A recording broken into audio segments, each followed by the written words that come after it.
I see trees of green, red roses too. I see them bloom for me and you, and I think to myself, what a wonderful world.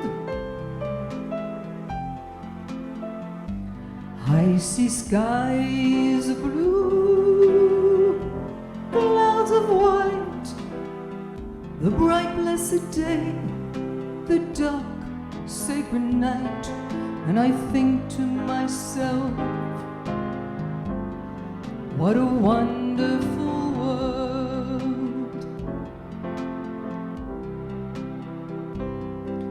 The colors of the rainbow, so pretty in the sky, are also on the faces of people going by.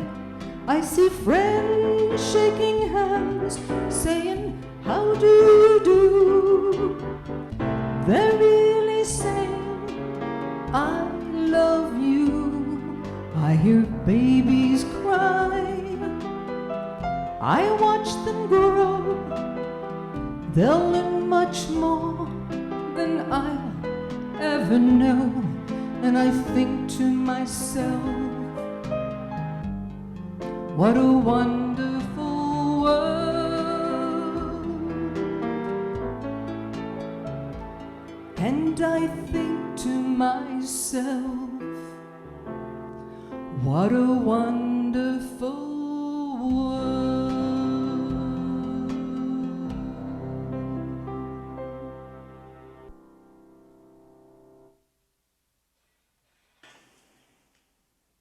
Good morning. Our opening words this morning are by Erica Hewitt and riffs off the poem Wild Geese by Mary Oliver, which starts with these lines. You do not have to be good. You do not have to walk on your knees for 100 miles through the desert repenting. You only have to let the soft animal of your body love what it loves. As we enter into worship, put away the pressures of the world that ask us to perform, to take up masks, to put on brave fronts. Silence the voices that ask you to be perfect. This is a community of compassion and welcoming. You do not have to do anything to earn the love contained within these walls. You do not have to be braver, smarter, stronger, better than you are in this moment to belong here with us.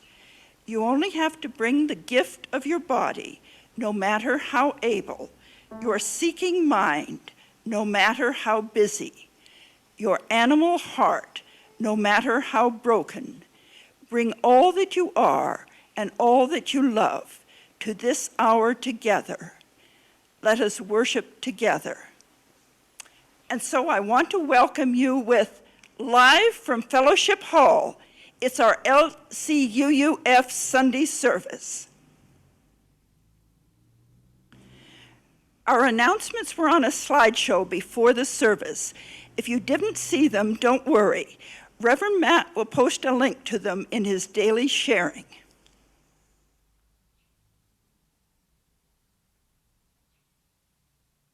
Our chalice lighting words today are by Amy Brooks.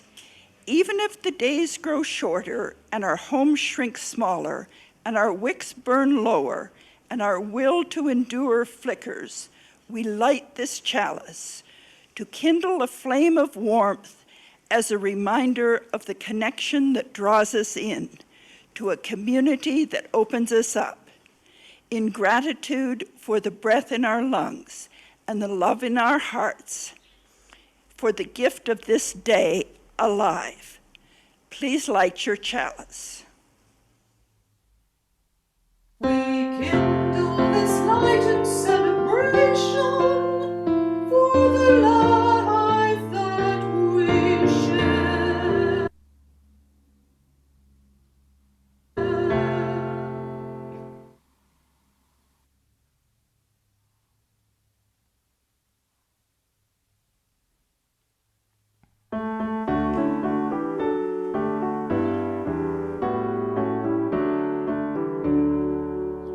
'Tis a gift to be simple, 'tis a gift to be free, 'tis a gift to come down where we ought to be, and we find ourselves in the place just right.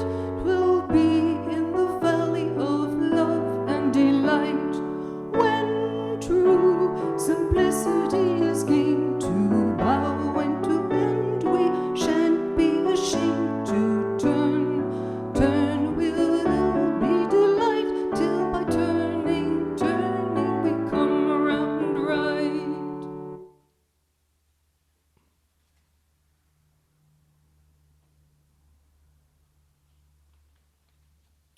Each week, we take time to remind ourselves that we belong to a community which cares for each other. We do this by sharing any significant joys or sorrows in our lives. If you have a joy or sorrow to share today, you can type it in the chat box now, and we'll read these aloud. First, let us voice our sorrows or concerns, whatever you or the world may be holding that is in need of our healing or caring thoughts. You are welcome to type sorrows and concerns in the chat box. Lorna, this is Trudy. I have a concern for Adolph. It is a very hard time he is going through. And he thanks the fellowship for our support, but he's having a hard time, as you would expect.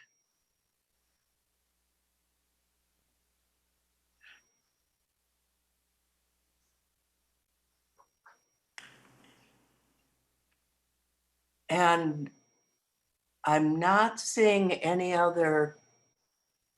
Oh, here is a concern from Joni.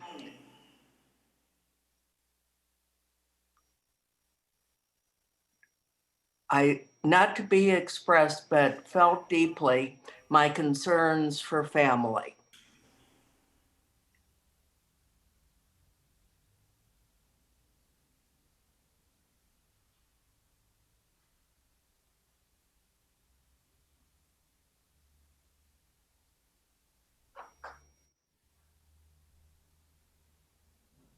Now let us recall the joys. Whatever you may be celebrating, whatever evokes a feeling of joy or peace for yourself or others, you are welcome to type joys in the chat box. Lorna, our first joy comes from Jim and Joan Bellamy.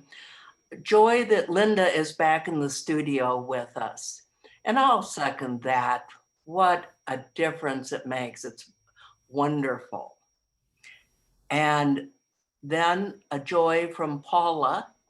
And that is a joy that Paula's 93-year-old mother has survived COVID and is out of isolation.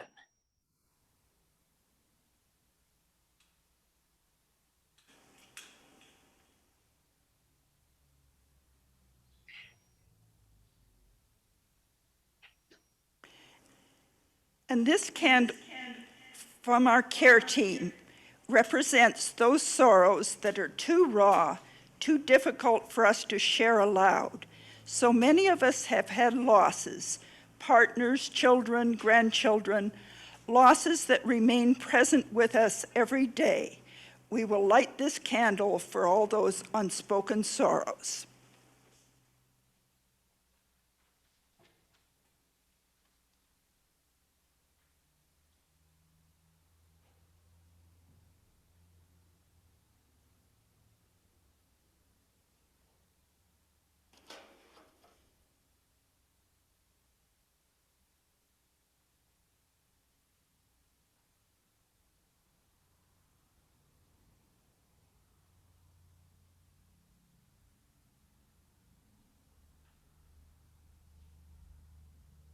Good morning. We have two poems this morning. The first is Welcome Morning by Anne Saxton.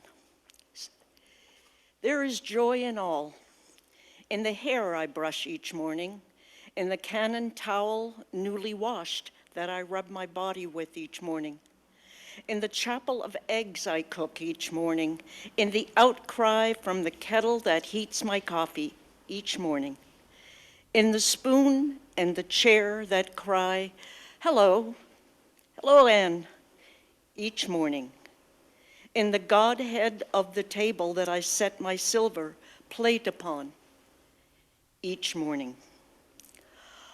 All this is God, right here in my pea greenhouse each morning, and I mean, though often forget to give thanks, to faint down by the kitchen table in a prayer of rejoicing as the holy birds at the kitchen window peck into their marriage of seeds. So while I think of it, let me paint a thank you on my palm for this God, this laughter of the morning, lest it go unspoken. The joy that isn't shared, I've heard, dies young. The second reading I have here is a poem by Mary Oliver, and it's called If I Were. There are lots of ways to dance and to spin. Sometimes it just starts. My feet first, then my entire body. I am spinning, no one can see it, but it is happening. I am so glad to be alive and in love and loved. Even if I were to be separated from love, even if I were at my final breath, I am here to take a stand, bereft of such astonishment, but for them.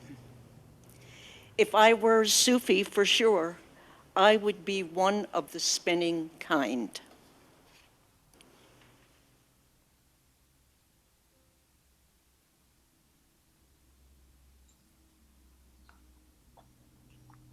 Oh, sorry.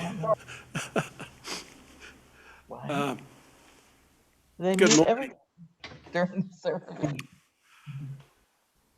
We have a responsive reading this morning, A Harvest of Gratitude. And we'll be trying something a little different today, this responsive reading. We'll need several readers. We'll offer you a chance to unmute, and if you would like to participate, just unmute yourself in Zoom. You don't have to, but you're welcome to.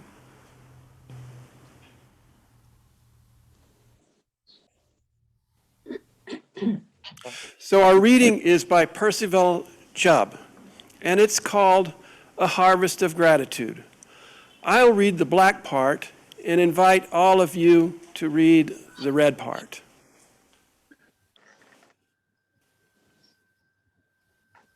Just wait for the slide to come up, because we can't really read telepathically. I can't see it. Once more the fields have ripened to harvest, and the fruitful earth has fulfilled the promise of spring. The work of those who labor has been rewarded.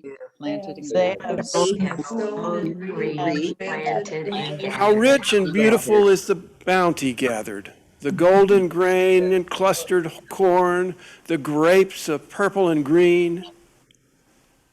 the crimson apples and yellow pears, and all the colors of orchard, garden, vineyard, and field. Season follows after season. After winter, the spring. After summer, the harvest-laden autumn. From flower to fruit, from seed to bud again, the beauty of earth unfolds.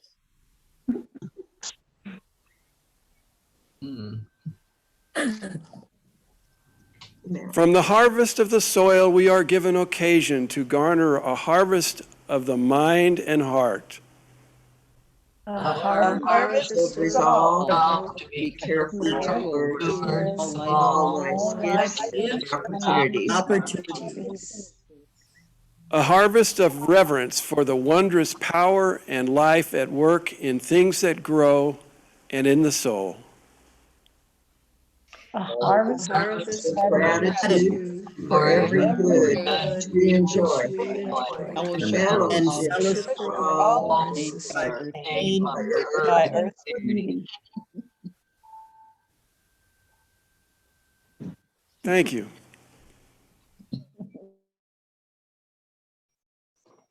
So we now have a time of meditation, and I invite you to get comfortable in your seat or wherever you're reclining and relaxing, to find that kind of grounding and connection with the earth through your body, through whatever you're sitting on or laying on. Just find some time to relax. And let's all take a big breath in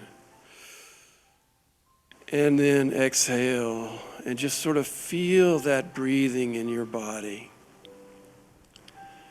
And I invite you now to think of the things that you're grateful for. You might start even with those simple things. Your hair, that cannon towel, the chair you're sitting on, things like that. Just ordinary, everyday things that you're grateful for. And as you move out from those simple things, perhaps thinking of gratitude towards family members or friends, perhaps even reaching out to groups of people, the whole of humanity, all sentient beings, this whole world, this whole cosmos that we are in. Just think about these things, bring them to mind with the gratitude that comes up. We'll just sit here for a minute or two as we ponder, as we meditate.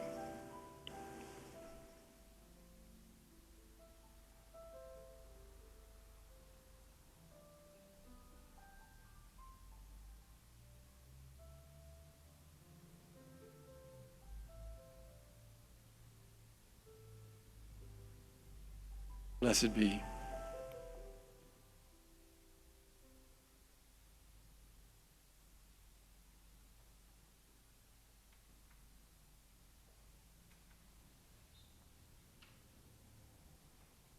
Today's reading is called The Container from Kitchen Table Wisdom, a book of stories by Dr. Rachel Naomi Remen.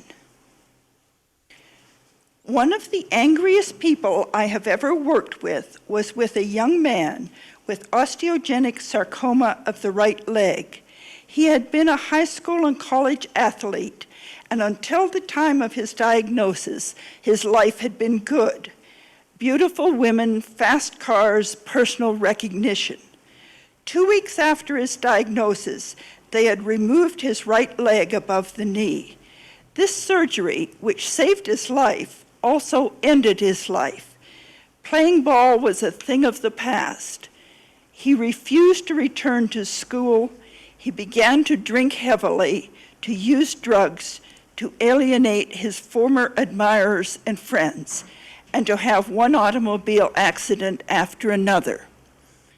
After the second of these, his former coach called and referred them to me, referring to Dr. Remen here. At the beginning, he had sort of a rage that felt very familiar to me, filled with a sense of injustice and self-pity. He hated all the well people. In our second meeting, hoping to encourage him to show his feelings about himself, I gave him a drawing pad and asked him to draw a picture of his body. He drew a crude sketch of a vase, just an outline. Running through the center of it, he drew a deep crack. He went over and over the crack with a black crayon, gritting his teeth and ripping the paper. He had tears in his eyes. They were tears of rage. It seemed to me that the drawing was a powerful statement of his pain and the finality of his loss. It was clear that this broken vase could never hold water, could never function as a vase again. It hurt to watch. After he left, I folded the picture up and saved it. It seemed too important to throw away. In time, his anger began to change in subtle ways. He began one session by handing me an item torn from our local newspaper. It was an article about a motorcycle accident in which a young man had lost his leg. The doctors were quoted at length. I finished reading and looked up. "Those idiots don't know the first thing about it," he said furiously. Over the next month, he brought in more and more of these articles, some from the papers, some from magazines. A girl who had been severely burned in a house fire, a boy whose hand had been partially destroyed in the explosion of his chemistry set. His reactions were always the same: harsh judgment of the well-meaning efforts of doctors and parents. His anger about these other young people began to occupy more and more of our session time. No one understood them. No one was there for them. No one really knew how to help them. He was still enraged, but it seemed to me that underneath the anger, a concern for others was growing. Encouraged, I asked him if he wanted to do anything about it. Caught by surprise, at first he said no, but just before he left, he asked me if I thought he could meet with some of those others who suffered injuries like his. I said I thought this was quite possible and would look into it. It was easy to do in a big hospital. Within a few weeks, he had begun to visit young people on the surgical wards whose problems were similar to his own. He came back from these visits full of stories, delighted to find that he could reach young people. He was often able to be of help when no one else could. After a while, he felt able to speak to parents and families, helping them to better understand and to know what was needed. The surgeons, delighted with the results of these visits, referred more and more people to him. Gradually, his anger faded, and he developed a sort of ministry. I just watched and listened and appreciated. In our final meeting, we were reviewing the way he had come, the sticking points and the turning points. I opened his chart and found the picture of the broken vase that he had drawn 2 years before. Unfolding it, I asked him if he remembered the drawing he had made of his body. He took it in his hands and looked at it for some time. "You know," he said, "it's not really finished." Surprised, I extended my basket of crayons towards him. Taking a yellow crayon, he began to draw lines radiating from the crack in the vase to the very edges of the paper. Thick yellow lines. I watched, puzzled. He was smiling. Finally, he put his finger on the crack, looked at me, and said softly, "This is where the light comes through."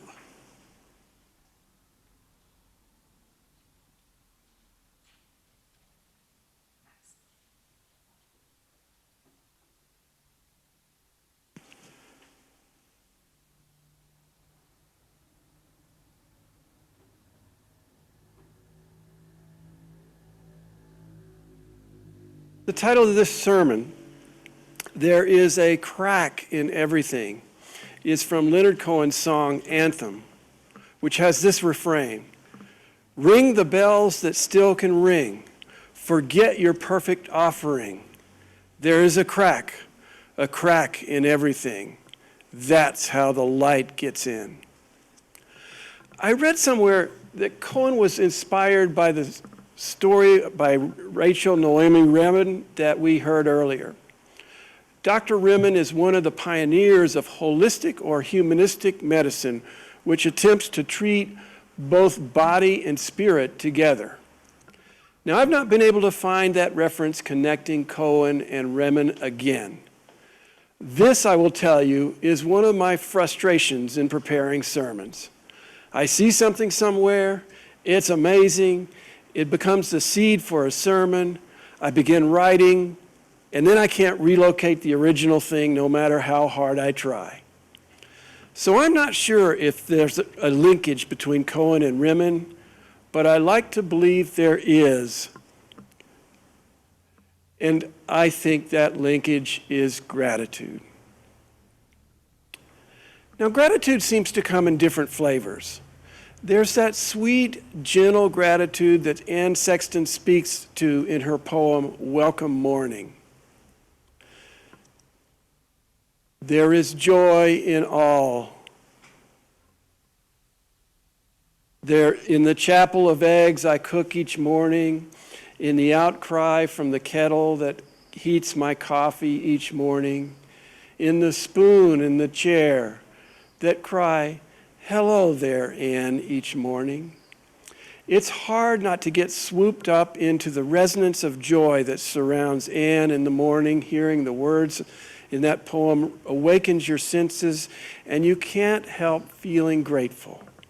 That's not to say that this kind of joy and the gratitude that's closely connected with this joy is simple or sappy, painted out in bright primary colors.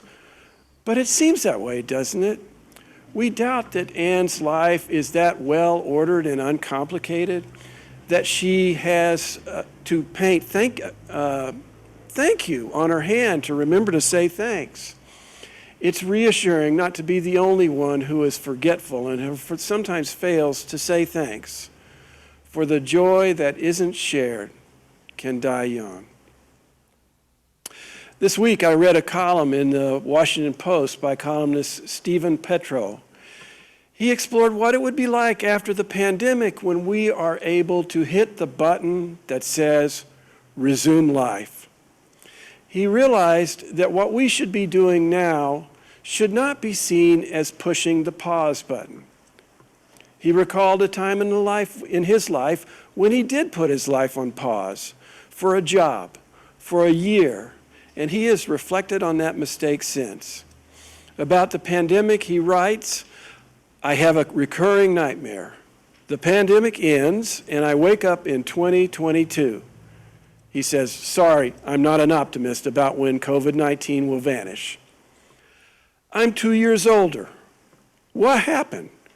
How did I use that precious time? And so he's come to realize that in the pandemic, life has not stopped. But, he says, he has learned to move more slowly with greater awareness of each moment. Without using that exact word, he expresses a certain gratitude for the pandemic, for it has forced him to become more conscious, to pay attention, to connect, to even enjoy the stillness. A gratitude perhaps painted in subtle, muted pastels, serene and tranquil. Now, this is another kind of gratitude that might be painted in darker, richer, more somber colors. This is the gratitude that comes with an encounter with imperfection. There's a great video on the internet, a TED Talk by Amy Mullins, who talks about her artificial legs. Mullins was born without fibulas in her legs, and so her legs were amputated at age 1. In her first TED Talk in the late 90s, she talked about how she competed with other kids in sports, softball, competitive skiing, never even encountering another amputee until she was 17. Then she went off to college and got involved in track, where she was a consistent performer. And this was all before discovering anything about the new technology of artificial legs for running. That TED Talk led her to connect with people outside the traditional prosthetic industry who created special artificial legs for running. These new legs are based on the design of a cheetah's legs, and they're made of springy woven carbon filament. These legs can allow people to run very fast, faster than the so-called able people who have ordinary legs. She even set several world records in track. Mullins has gone on to design other legs, some very attractive and unusual legs. She showed a pair covered with fur and another pair that is transparent as glass. She calls these legs wearable sculpture.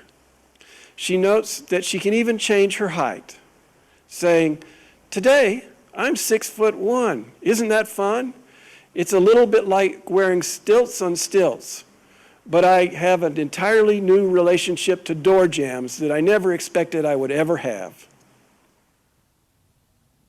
Mullen has gone into modeling and acting with roles in, for example, the Netflix series Stranger Things. So in Mullen's story, the crack in her life lets in a new light in which she was able to transform how she and others saw her disability, not as something to be overcome, but as an opportunity for transformation. She might not be expressing gratitude for her condition, but just possibly something very close. She says, "I think that if we want to discover the full potential of humanity, we need to celebrate those heartbreaking strengths and those glorious disabilities that we all have."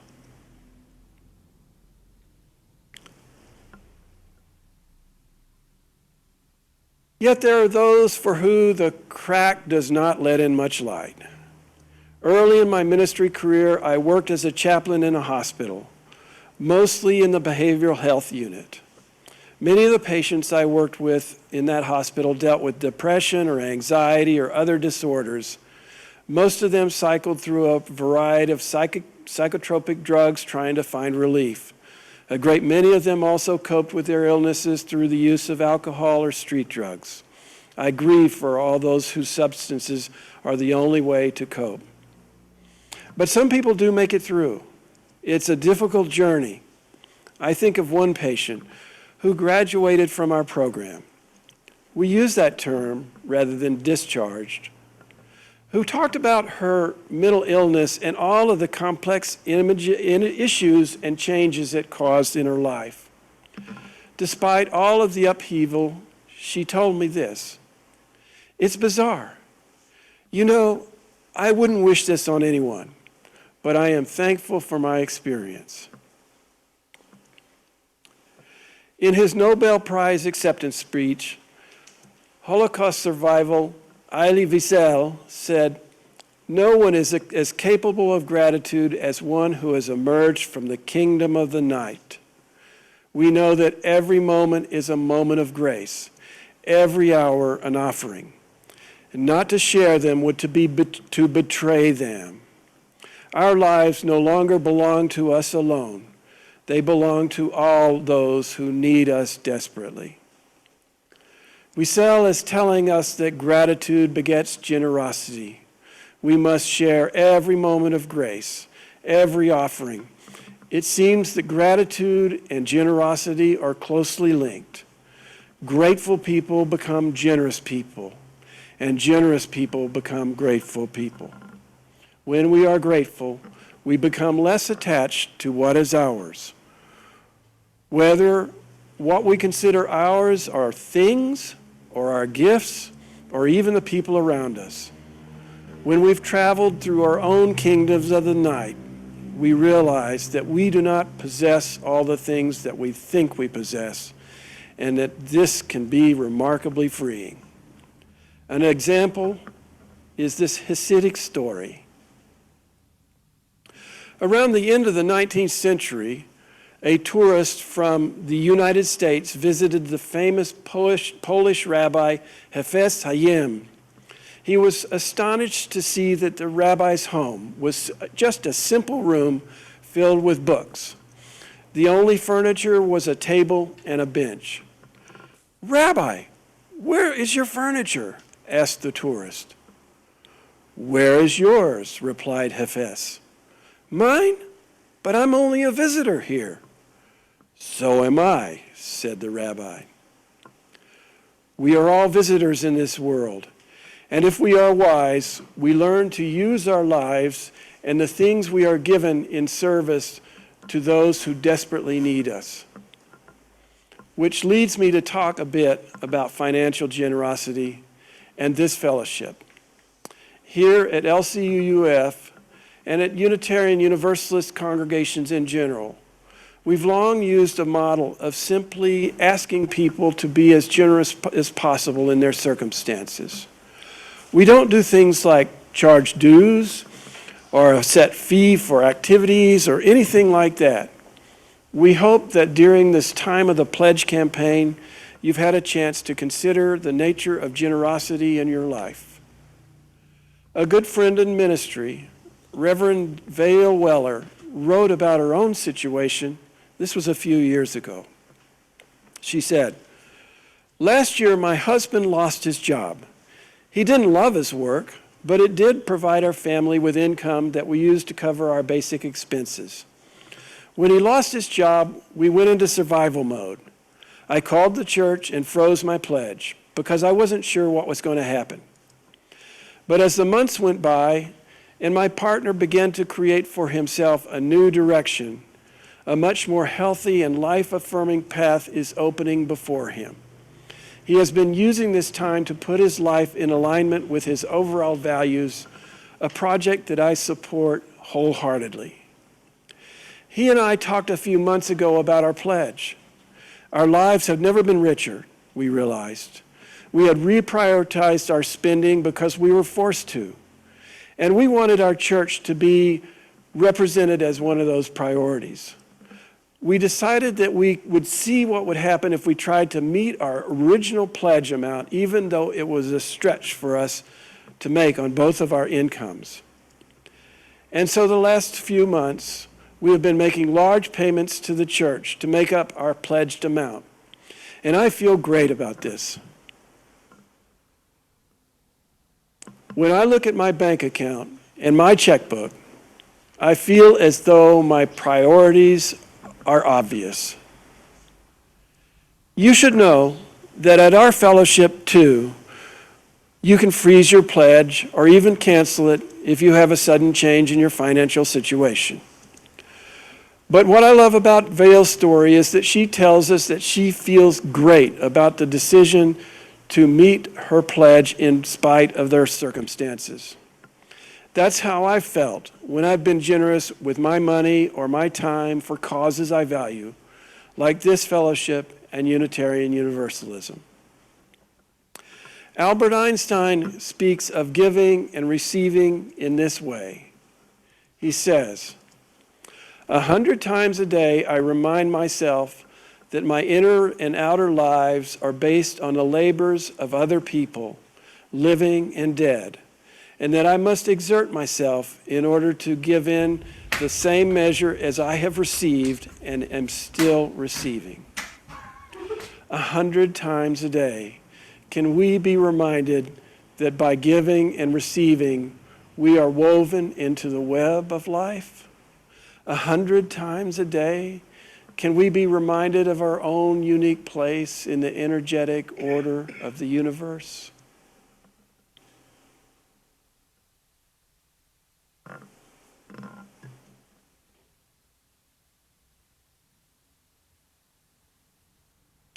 Mary Oliver suggests that there are a lot of ways to dance and to spin. Perhaps we too can be glad to be alive and in love and loved by the world. Perhaps if we too were Sufis, for sure, we would be the spinning kind.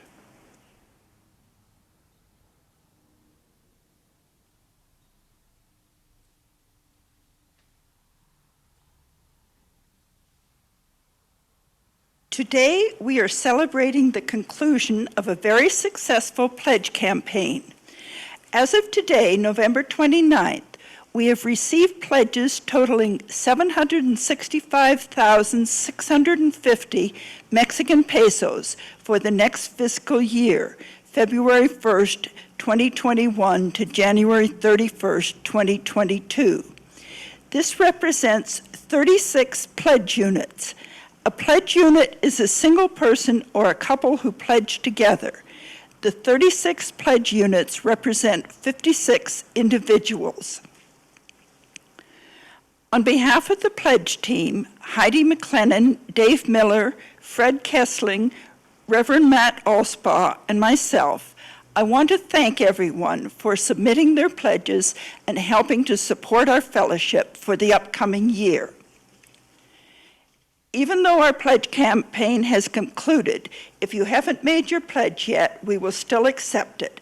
Just send an email to me, Lorna Dean, at lmdean695@gmail.com and state your pledge as an annual amount and specify the currency.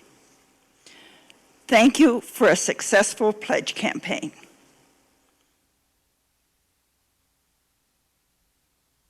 This is the time in our service when we ask that you remember that we share our gifts here through both pledging and donations.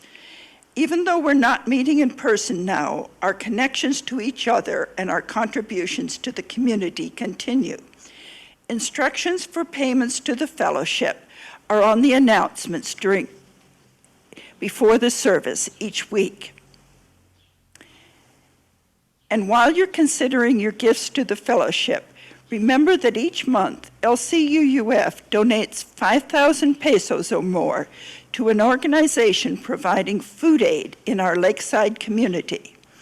When you pay your pledge, please add something for Share the Basket, as you used to place pesos in our physical basket.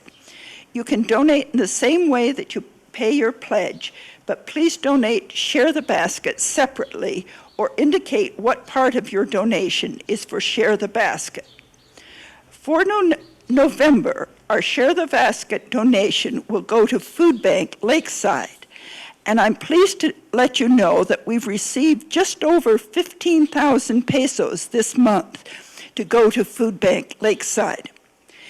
Next month, for December, our Share the Basket donation will go to Poco a Poco. Your offerings are gratefully received.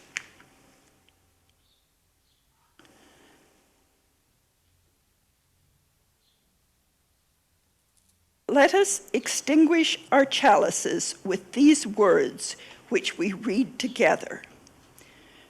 We extinguish this flame, but not the light of truth, the warmth of community, or the fire of commitment.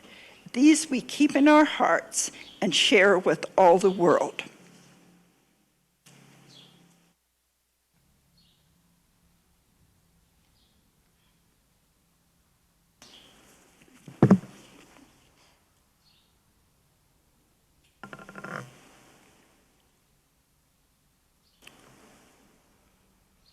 And so as we close, let us do a ritual of holding hands.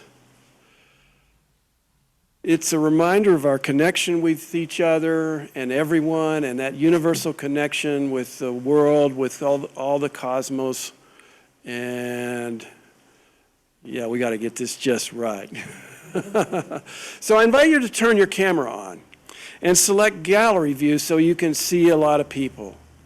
And now put your hands out like this. This is our little ritual, so that your hands are sort of touching the edges of your image box. And then let us say these words together. Repeat after me. I put my hands in yours. I put my hands in yours. So that together we may do. So together we may do. What we cannot do alone. We cannot do alone. Blessed be. And now for our postlude, Anthem by Leonard Cohen. I quoted the refrain at the beginning of my message. There's a crack in everything. That's how the light gets in.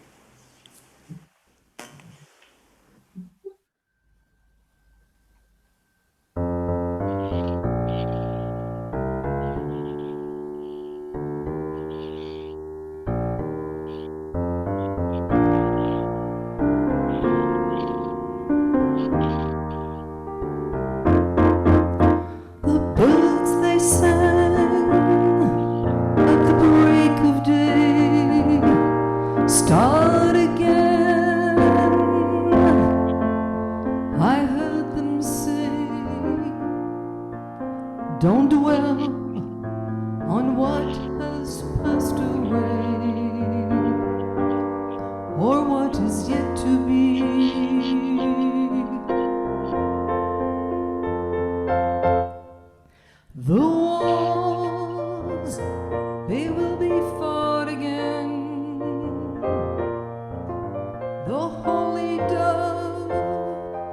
she will be caught again,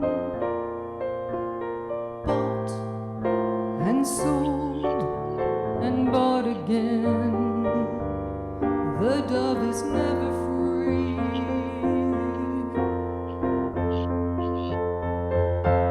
Ring the bells that still can ring. Forget your perfect offering. There is a crack in everything. That's how the light gets in.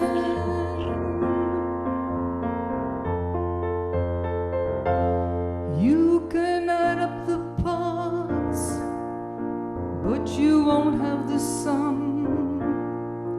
You can stir up the march, there is no drum. Every heart to love will come, but like a refugee,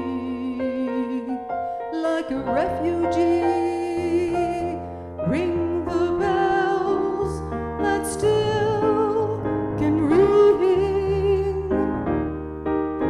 Forget your perfect offering. There is a crack in everything. That's how the light gets in.